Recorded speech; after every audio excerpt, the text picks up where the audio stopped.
Good afternoon. I'm very happy to be here and to open this session. Hopefully you had a good lunch in spite of the sunny day.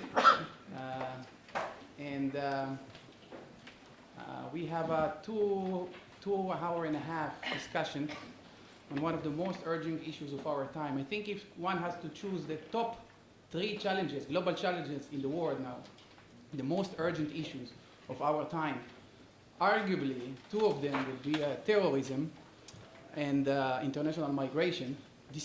Addressing each of them is a very difficult task in itself.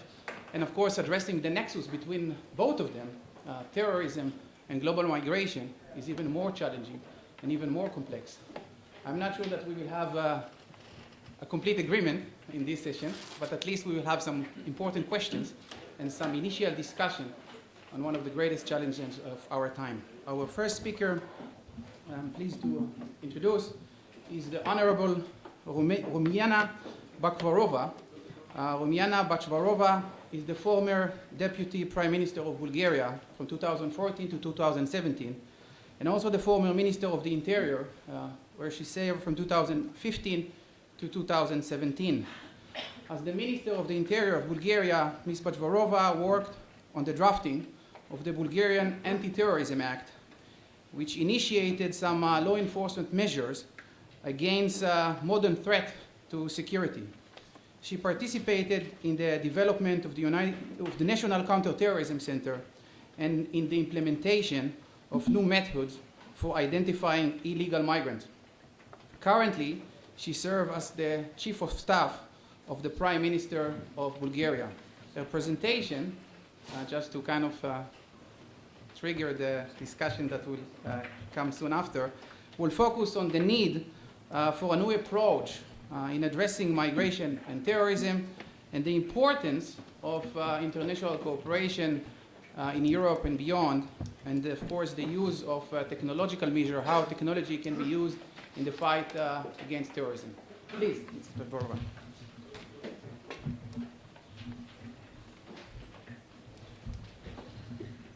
Hello, thank you for presenting me this way. I want to say that I'm proud to be here. It is my first visit in the Institute to take part in the conference and to have a chance to present my views based on my experience as a Minister of Interior in the last 2 years. I think that we have a lot of issues to discuss on this, and we will continue to face both these challenges, migration and terrorism, because there are a lot of links between them. First, I will present and give you some information about the specificities in Bulgaria. Bulgaria is a transit country for migratory terrorists and foreign fighter routes. It is neither a target nor a place to set up terrorist cells, at least for now. The geographic proximity to Muslim states and a multilingual Muslim community offer a natural connection and environment for the penetration of global terrorism, radicalization, and political conflicts in the world. The specific is that the Bulgarian Muslim community that exposes traditional Islam resists the new Islamic ideas. This serves as a natural and strong filter against the import of radicalism. I find it very important detail, because we may, based on this, to develop our next strategies. The bomb attack on a bus with Israeli tourists at Seyrek airport in Bulgaria 2012 demonstrated that there is no insurance against terrorism, even in a favorable national security environment. In current globally complicated situation, we, as other European countries, have met migration challenge. Over the past 5 years, since 2011, around 80,000 people have applied asylum at our borders. Another 10,000 have been detained and not allowed to enter. 7,000 have been declined refugee status because of non-compliance with the requirements. This significant share of the border stops and status denial show how strengthened our measures we applied. Today, these numbers are at least 8 times less, which we achieved through strict measures and a policy of dynamic reaction, with tailored measures for every change in the intensity and profile of the migration waves. At the beginning of the crisis in 2011, over 90% of the migrants passing through our territory were asylum seekers from Syria. After 2015, the number of economic migrants from other nationalities grew: Afghans, Pakistanis, Iraqis. Their end goal was different, that so was their conduct. The measures taken to manage this needs more complex and firm and changes our border control practices. An almost 200-kilometer protective facility was built along the Bulgarian-Turkish border. Registrations on migrants became mandatory and comprehensive, and the weight of judicial sentence for migrant smuggling was increased. However, the most significant factor in successfully managing the situation was maintaining political dialogue, first within the framework of European Union and second with Turkey and Greece. The active exchange of information about the risks and trespassing of migrant groups, cooperation between border police and intelligence services among countries, set a broader network for prevention and security. This had also stabilized the campaign. At the operational level, the exchange of advanced information of trespassing groups and their interception by military and border police in Turkey was a daily practice with great impact. I would say that without the joint efforts with Turkish border and military services, the migration processes in Bulgaria and also in Europe would have forget a very different landscape. The best example of this positive outcome from this approach is the work of the Center of Combating Smuggling and Illegal Migration, Three-Party Center, between Bulgaria, Greece, and Turkey. It was at Capitan Andreevo border checkpoint, which is the biggest one in Europe. For the historical relations between the Balkan states, the agreement for this center was a real achievement. You can imagine how complicated was the negotiations with Turkey and Greece in the same time, and finally we achieved this result, take decision, and this center now is working. Seconded representatives of the customs and police services in Bulgaria, Greece, and Turkey work together on the border and customs-related cases, and information exchange takes place in real time, and they resolve issues on site as a team. The positive results of this approach prove that there is a point in joint political and operational efforts on regional level. Addressing a large-scale transnational phenomenon can only happen through common measures and policies. If one country in the chain were to reduce their activity, this could undermine and render useless the work of all others in the chain of bordering countries. When we speak of and analyze migrant flows, we should not forget that they were actively assisted and even initiated, it is very important to point, by transborder organized crime. With the billions of dollars that fell into the hands of these people, they managed to conduct the largest ever global migration of peoples over the past 15 years. According to Europol report from 2016, the revenue gained by them from illicit migration was just for 2015 almost 5 billion euros. This money helped feed and expand the networks of organized crime. Today, with an 80% drop in migrant traffic, these networks have been left hungry for this profit, and now they remain open for new customers, and we can say that in spite of the drop of migratory pressure, the criminal and terrorist risks remain significantly high. In the situation we have been over the past few years, namely strong migratory pressure and risk of terrorism, the greatest challenge for us has been the lack of capabilities to precise personal identification of those passing through.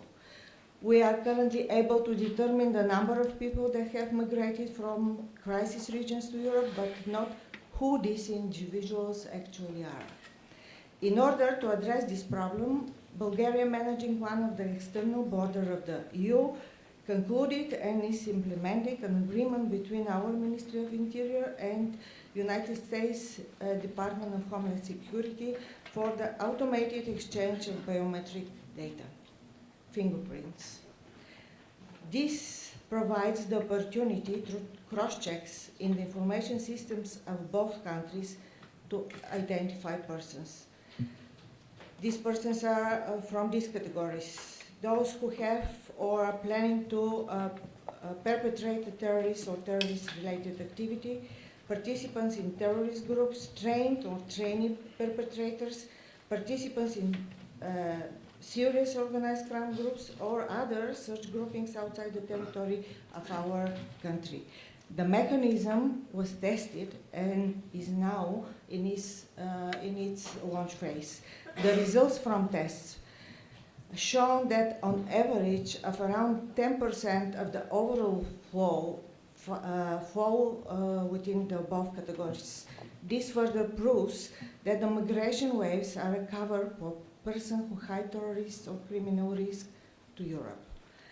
If the test phase results are confirmed in the next phase of implementation, we can then be sure that we are dealing with hundreds of persons linked to terrorist or criminal groups who have entered and are most probably currently residing in Europe. However, that is more important is that in the future we will have the capability to identify and stop such persons. It is a great achievement for our government and the country. Curbing their access to the territory of Bulgaria and respectively Europe is only the first major benefit of this project. The results will guarantee much greater security for citizens, both of the partner countries, Bulgaria and the United States. I need to mention that Bulgaria is the only country in Europe who have such an agreement. We'll be able to have more complete information to analyze and compare data about the conduct of the registered persons from the categories previously outlined. Our expectations are that establishing connectivity among our databases and the proactive and quick exchange of information will be more effective than any physical barrier at the border like our fence. This is no doubt that the best and most reliable response the recent day traits is the integration of efforts, resources, and information from different services and of different states. It is not difficult to be to say, but it is difficult to be implemented in practice.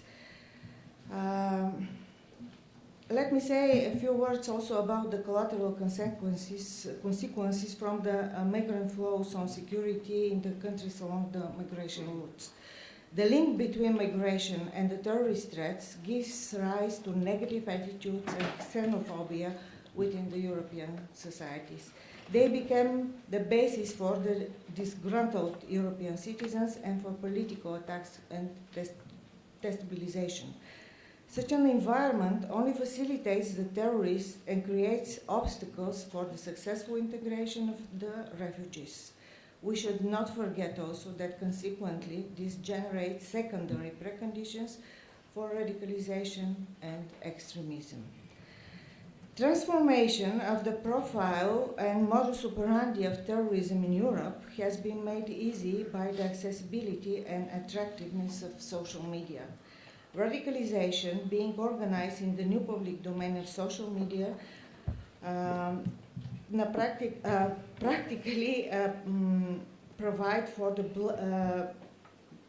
breaking the geographic boundaries, and time and publicity have taken on new dimension. It is not by chance that terrorist organizations have become even more creative and innovative in the distribution of their propaganda. It is also very significant, and we need to know this.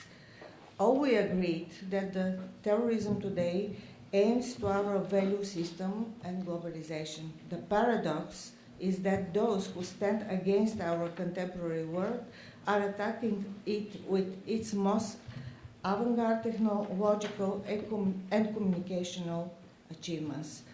Moreover, at least up to now, they have been able to use them more adeptly and innovatively than our law enforcement agencies. That's why strategic battle is about the overtaking.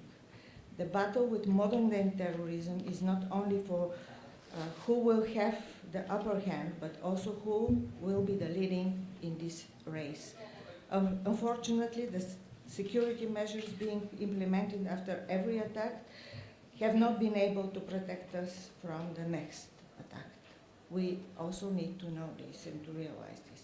A new and adequate response is needed in this changing security environment. My belief is that it starts with the integration of resources and activities of all state institutions on national level. Exchange of information from national information system of the neighboring countries and, for example, in European countries. Joint operational measures of security services, political cooperation in a broad regional and global context. All this requires common understanding and everyday hard working. Most of all, we need to build up mutual trust and cooperation on different levels between states, governments, and security services. Because the war on terror cannot be won by one state. At the end, the victory will be for the whole humanity. Thank you.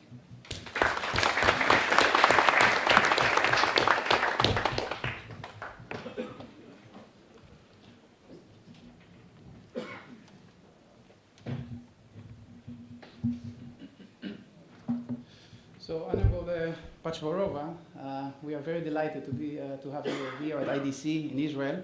As my own family is from Bulgaria, even it adds to my excitement, my own excitement for your presence here. And I have been doing research on migration, on global migration for the past 15 years. And I must admit that I found your presentation on the Bulgarian case fascinating and interesting.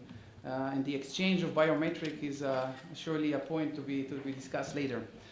Our next speaker is Ms. Rebecca Brattskar. I hope I'm pronouncing it correctly. The next, so Mrs.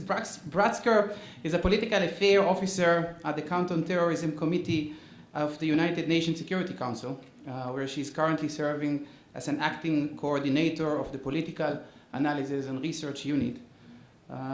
Ms. Brattskar is also a Norwegian citizen, and she holds a Master of Art degree from the King's College in London in Security, Conflict and Development, as well as a Bachelor of Art degree from, on Political Science from Fordham University, all the best places. Previously, she worked for a number of research organizations and institutions in Norway, the US, the UK, and Sri Lanka, and her presentation will focus on new challenges for member states as the Islamic State's terrorists return and relocate. So please. Thank you.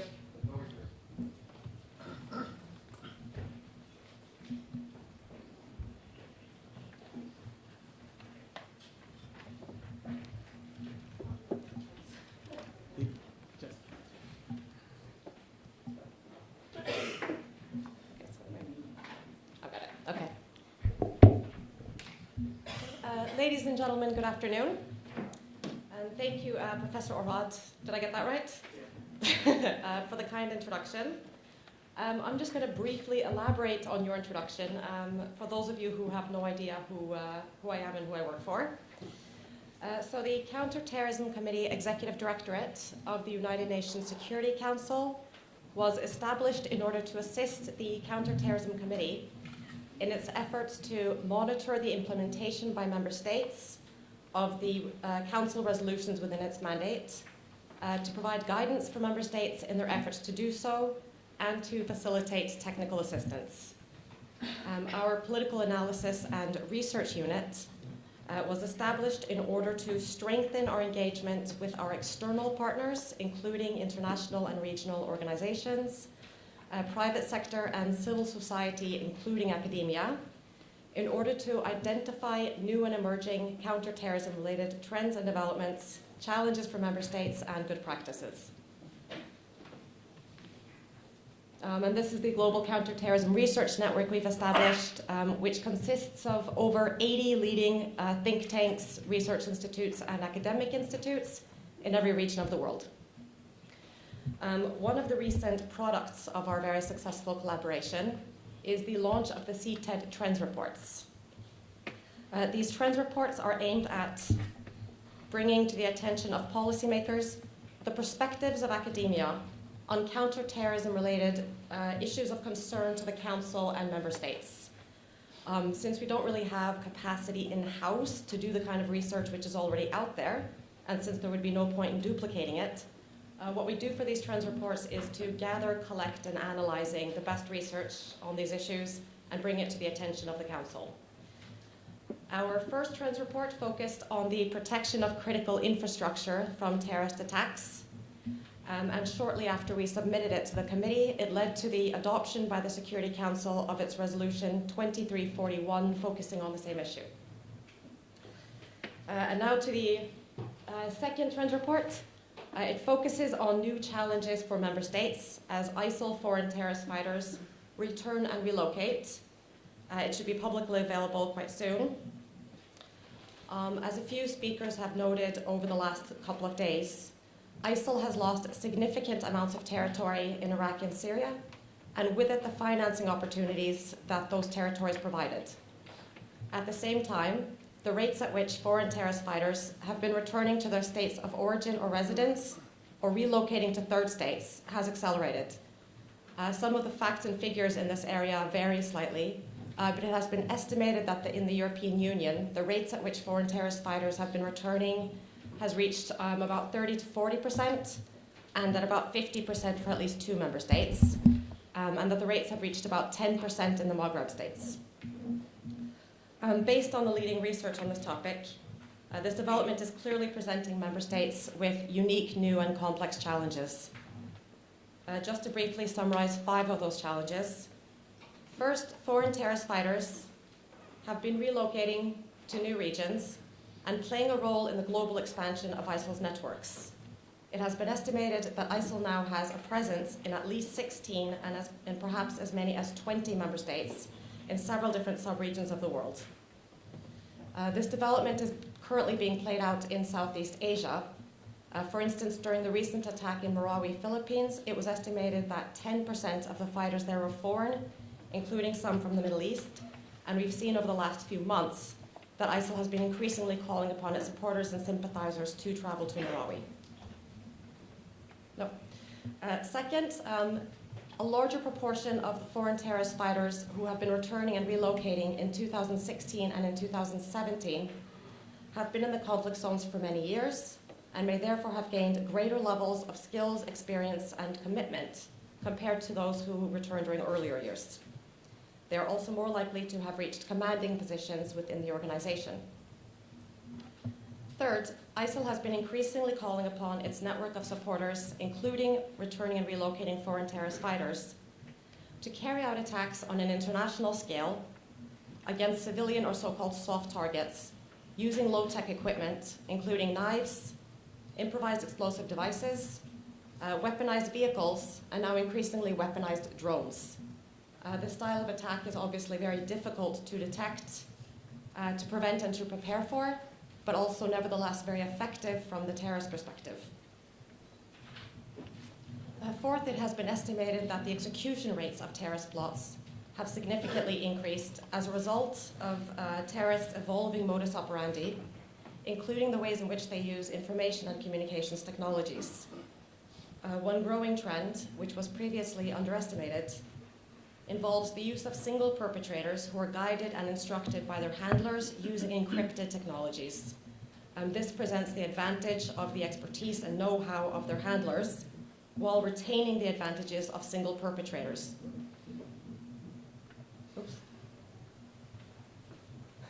It has been estimated that single perpetrator plots are almost twice as likely to go undetected compared to group plots.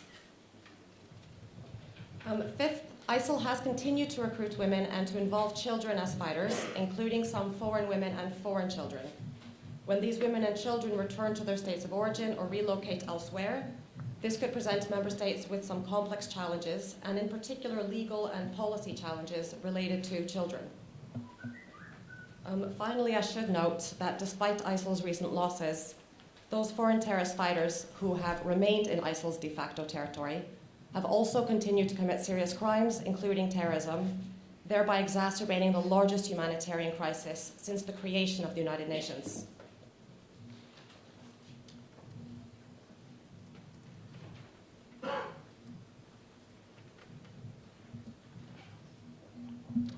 As alarming as some of this I wrote may sound, but does sound, significant progress has nonetheless been made at all levels in improving our understanding of these challenges and identifying effective ways in which to address them. My office has worked very closely with member states and our other external partners in order to provide states with more detailed guidance on several related issues. The Counter-Terrorism Committee, which was established in 2001, now has over 20 resolutions within its mandate, 18 of which were adopted over the last 3 years. A lot of this increased activity is arguably based on the fact that a lot has been happening. It's been a very evolving threat.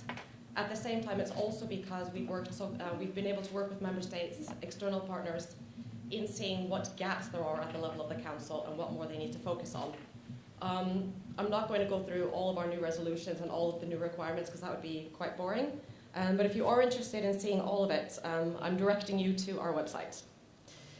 A few of the themes that we are now focused on are addressing the links between organized crime and the financing of terrorism, preventing terrorists from acquiring small arms and light weapons, integrating the gender dimension into counter-terrorism efforts, strengthening aviation security, protecting critical infrastructure from terrorist attacks, strengthening international judicial and law enforcement cooperation, and countering terrorist narratives.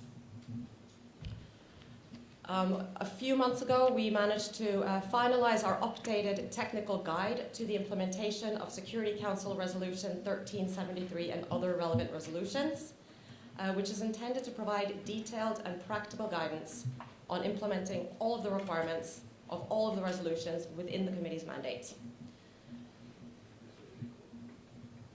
Two areas which we have worked very closely with academia on, as well as member states and international and regional organizations, is in developing further guidance on managing violent extremism in prisons and prosecution, rehabilitation, and reintegration strategies. We have seen that prisons can play a central role in supporting disengagement, but there have also been a lot of cases in which violent extremism has flourished in prison settings. Prosecution, rehabilitation, and reintegration strategies can provide a long-term, comprehensive, and human rights compliant approach to violent extremism. And in general, such programs do reduce the risks presented by returnees. Until fairly recently, however, a dearth of evidence-based research and detailed guidance on each of these issues made it difficult for states to develop effective programs. Even a lot of member states which had invested heavily in such programs required time and experience in order to determine what worked and what didn't. So the research that we've done in these areas and all of the other areas is incorporated into the technical guide. I would also mention that the United Nations Office on Drugs and Crime, or UNODC, has developed a handbook focusing specifically on management of violent extremist prisoners and prevention of radicalization through violence in prisons. A number of international and regional organizations and academic institutes have also developed their own guidance and good practices in these areas. Moving forward, one area in which CTED is now working more closely with our external partners is in countering terrorist narratives. As a few people have noted already, even if ISIL is ultimately vanquished in Iraq and Syria, its message, its vision, and its call to action may continue to resonate with a number of individuals far into the future. We are therefore working with all of our partners in order to develop not only an effective response to those narratives, but also to strengthen society's immunity to those messages and effectively disseminate our own messages. Thank you for your kind attention, and I look forward to any questions and comments. Thank you.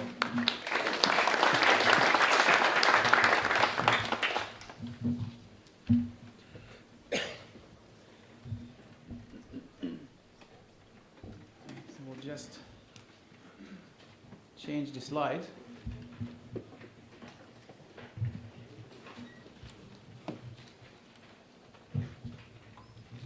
Okay, so our next speaker is Dr. Daniel Moro. Dr. Moro is the Executive Director of the US-Italy Global Affairs Forum in Washington, D.C. Previously, he was a visiting scholar at Johns Hopkins University, where he worked on issues related to the Arab Spring, with particular emphasis on Algeria, Libya, and Tunisia. For 18 years, he was a war correspondent for the Italian Channel 5 TV news, where he also covered world conflict in the Middle East, North Korea, and Eastern Europe. For his valuable work, he was awarded numerous awards. Let me just mention two of them. He is well decorated. So one of them is the Premio St. Vincent Prize, which is the Italian equivalent of the Pulitzer Prize, and also the European Award for TV News in Vienna. His presentation will provide some interesting answers on the question, simple but complex question, why has Italy not been affected yet by major terrorist attack? Please, the floor is yours. Thank you, everyone. Thank you, ICT. Thank you, Jonna, for helping me to put together a map of the Mediterranean. And the big question that is interesting, especially the Italian press, is why up to now, up to today, Italy has not been affected by major terrorist attack. And this is quite interesting because there are positive but also very negative reasons why Italy has been spared up to now by major attacks. The first one is Italy by itself is not a big target, but the Vatican and the Pope is one of the most sensible target in the world. So the Italian authorities in Rome have to deal at least once per week with 40,000 foreigners going to see and to listen to the Pope. So they have a lot of experience in dealing with this kind of difficult environment. Second, we have also at the small level of the Jewish communities a very interesting example in Rome and Milan of strong cooperation between the security of the Jewish community and the police of Italy. Just to give you an example, I will leave you my email, so you will ask me if you have any curiosity, and so we will stay in contact. For instance, if you have a private party and you are part of the Jewish community in Milan, you are kindly requested to let the security of the Jewish community know that in 1 week you will have at the Hilton Hotel a party. The Jewish community security will let the police of Italy in Milan live practically in real time know that something will go on inside the Hilton Hotel in Milan. No uniform police will stay there, but the Italian police will be there to protect you. And this, in Rome especially, the Jewish district is considered one of the safest part of Italy, because we started to get pedestrian security well before the Islamic threat, because we had killings in the 70s in front of the synagogue because of some Palestinian terrorists. And so we had to experience this problem much earlier than with the Islamic threat. Also, the Italian police has been trained as the British or the Spanish because of their air brigades. So many people, especially in the leadership of the intelligence service, come with a strong experience in intelligence in Italy, inside the country and outside the country. And this makes, in my opinion, a strong difference. Also, about 15-20 years ago, the Ministry of Interior decided to have a coordination among different bodies. So the chief of the police, the Carabinieri, the military police, the intelligence service, and so have to meet and share information. I am following this guy, I am following the other. This is not the case of other European countries, as you know very well. Then we have the village structure of the military carabinieri that, if you have been to Italy, you probably have seen. In every village of Italy, so 8,000, we have a carabinieri station. The chief of the carabinieri is a kind of, is a very interesting figure because he knows everything about everyone. He will ask the local bank director if he needs to know something about your financial situation, the priest, and so. We adore in Italy gossip, so it will be very easy for him to know who you are. And I saw in person carabinieri working at the local level in Italy. They are shockingly efficient in gathering information. They know a lot about everyone. And in fact, you have the carabinieri when they are deployed. The Ambassador Terzi was the Minister of Foreign Affairs of Italy.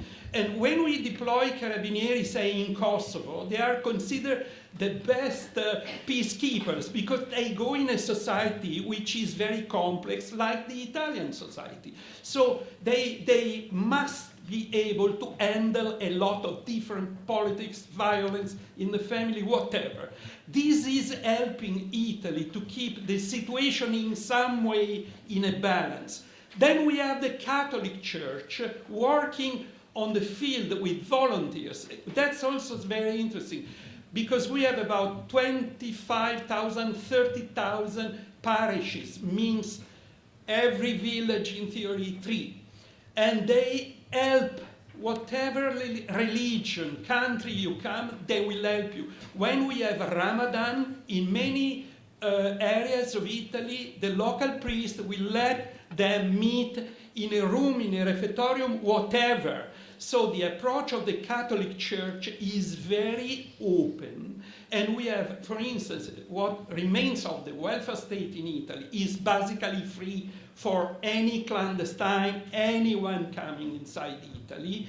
And this also helps because psychologically you don't feel yourself in a faraway country from mainly North Africa. If we can put the map of the Mediterranean, I don't know how to do, and Iona knows, and we will see that, for instance, Lampedusa is just 70 miles from 70 miles is nothing, so we eat the same food, we have the same psychology in the south of Italy than many people from the north of Africa, so it's not so shocking for them to come. Then we may say also that the prosecutors started to work very early with this problem of Islamic threat. I just give you an example. If you want to study this, I will put you in contact with some people in Italy working on this. For instance, about 15, 20 years ago, you know the moto delivery of documents that in Milan, being a business city, we needed to have someone going around very fast. The first guys using this motor car were Muslim. A friend, a prosecutor, which is now a member of the Italian parliament in Milan, understood that it was something wrong to let Muslims know too well the business community, the buildings, the porters, whatever in Milan. So they shift to the Latinos from Peru, which are now in charge of this. This maybe is very, could be secondary, but it's not so bad. For instance, we started much earlier than the British to use the army helping the police. Why? Because we don't have enough policemen, so we put 2 young soldiers with 1 trained policeman, say, in a railway station. Then we have the security, private police of the railway company. So you don't need to have too many trained policemen, especially if you don't have enough, and we don't have enough, because we have tourists also. And one of the reasons Italy is in this situation, we have a boom of tourists moving from France and other countries this summer, because it is considered a safe country. But of course we have thousands of targets around, and we don't have enough people to control everything. So we use whatever we find. Private police, young soldiers, everything that we can do. Also, the negative side, which is the south of Italy is in part or totally in control of high criminality. High criminality, mafia, say for instance in Palermo, in Gioia Tauro Harbor, will not let Islamic people go around freely. They control the territory. Maybe they control the territory sometimes better than the state. This for an Italian is not nice, but you see, you have the same situation probably in other parts of the world, in Marseille or other. Anyway, it's true. And also, we have a situation where someone in the south is getting doing a lot of money from the traffic. We have a lot of people coming from